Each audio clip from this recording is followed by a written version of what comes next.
अस्सलामु अलैकुम या रहमदेगी अस्सलाम अस्सलाम दिल बरशेरी कलाम। वालेकुम सलाम बुन तरीके रसूल तुम्हारी सलाम बुन हमारी कबूल। देखता हो मैं अजब सूरत नमूना तुम कौन हो बुन बता मधुर ठिकाना। नामे मरनम जस्मीना बंदी हो मैं कमीना रहता हो मैं दिनाजपुर हुसैनिया बनात मद्रासा ठिकाना। প্রিয় বোন আপনি কোথায় থেকে এসেছেন এবং কেমন আছেন? প্রিয় বোন আমি আকাশবাণী জেলা হাইলাকান্দি থেকে আসিয়াছি আল্লাহর হেফাজতে এবং আপনাদের দোয়ায় আমি খুব ভালো আছি। প্রিয় বোন আপনি এত দূর থেকে এত কষ্ট করে কিসের জন্য আসিয়াছেন একটু বিশ্রাম নেন না। জি না বোন বিশ্রাম নিচ্ছি না, কারণ হলো 7টা নিউজে শুনিয়াছি 8:30 সময় হুসাইনিয়া বানাত মাদ্রাসায় এক বিরাট ওয়াজ মাহফিলের আয়োজন করা হইয়াছে। বোন আমি বিকাল 5:30 সময় আমার আন্তর্জাতিক বিমান আসিবে, তাই আমার এখান থেকে বিদায় নিতেই হবে। প্রিয় বোন আপনি এত দূর থেকে এত কষ্ট করে কিসের জন্য এখানে আসিয়াছেন? প্রিয় বোন আমি এত দূর থেকে এত কষ্ট করে এখানে আসিয়াছি। বোন আমি কয়েকদিন ধরে কয়েকটি প্রশ্নের উত্তর নিয়ে খুব চিন্তিত। আমার মনে হচ্ছে হুসাইনিয়া বানাত মাদ্রাসায় এলে আমার প্রশ্নগুলোর উত্তর পাবো, এর কারণে বোন আমি এখানে আসিয়াছি। ইনশাআল্লাহ বোন আমি আপনার প্রশ্নগুলির উত্তর সঠিকভাবে দিতে পারবো কি পারবো না যদি অতি মহান আল্লাহ পাক রব্বুল আলামিনে তৌফিক দান করুন, তাহলে বোন আমি আপনার প্রশ্নের উত্তর দিতে চেষ্টা করব। বোন তোমার প্রথম প্রশ্ন কি? বোন আমার প্রথম প্রশ্ন হলো কিয়ামতের দিন সর্বপ্রথম কবর হইতে কে উঠিবেন?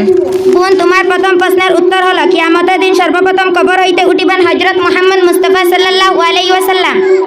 বোন আমি আমার প্রথম প্রশ্নের উত্তর শুনিয়া খুব সন্তুষ্ট হলাম। বোন আমার দ্বিতীয় প্রশ্ন হলো উম্মতের মধ্যে সর্বপ্রথম কে জান্নাতে প্রবেশ করিবেন? বোন তোমার দ্বিতীয় প্রশ্নের উত্তর হলো উম্মতের মধ্যে সর্বপ্রথম জান্নাতে প্রবেশ করিবেন হযরত আবু বকর সিদ্দিক। বোন আমি আমার দ্বিতীয় প্রশ্নের উত্তর শুনিয়া খুব সন্তুষ্ট হলাম। আমার দ্বিতীয় প্রশ্ন হলো মিসাক করিলে কি কি ফায়দা হয়? বোন তোমার তৃতীয় প্রশ্নের উত্তর হলো মিসওয়াক করিলে 5টি ফায়দা হয়। 1 নম্বর মুখ পবিত্র হয়, 2 নম্বর আল্লাহ সন্তুষ্ট হন, 3 নম্বর শয়তান অপমানিত হয়, 4 নম্বর কিরামান কাতিবিন ভালোবাসেন, 5 নম্বর বিপদ নাশ হয়। বোন আমি আমার তৃতীয় প্রশ্নের উত্তর শুনিয়া খুব সন্তুষ্ট হলাম। বোন আমার চতুর্থ পঞ্চম হলো কিয়ামতের দিন সর্বপ্রথম মুহাম্মদ মুস্তাফা সাল্লাল্লাহু আলাইহি সাল্লাম তার উম্মতগণকে কিভাবে চিনিয়ে নিবেন? বোন তোমার চতুর্থ প্রশ্নের উত্তর হলো নবী করিম সাল্লাল্লাহু আলাইহি সাল্লাম ফরমাইয়াছেন আমার উম্মতগণের অজুর অঙ্গ প্রত্যঙ্গ হইতে সেই দিন নূর বিস্তারিত হইতে থাকিবে, কাহারও উম্মতের সেই রূপ থাকিবে না। বোন আমি আমার চতুর্থ প্রশ্ন শুনিয়া খুব সন্তুষ্ট হলাম। আমার পঞ্চম প্রশ্ন হলো উজু করিলে কি কি ফায়দা হয়? বোন তোমার পঞ্চম প্রশ্নের উত্তর হলো অজুতে নবী করিম সাল্লাল্লাহু আলাইহি সাল্লাম ফরমাইয়াছেন যে বেশি করিয়া অজু করে তার সমস্ত শরীর হইতে এমনকি নাকের ভিতর হইতে গুনাহসমূহ বাহির হইয়া যায়। বোন আমি আমার পঞ্চম প্রশ্নের উত্তর শুনিয়া খুব সন্তুষ্ট হলাম। বোন আমি তোমাদের কাছ থেকে এখন বিদায় নিতে চাই। আসসালামু আলাইকুম ওয়া রাহমাতুল্লাহ। ওয়ালাইকুম সালাম ওয়া রাহমাতুল্লাহ।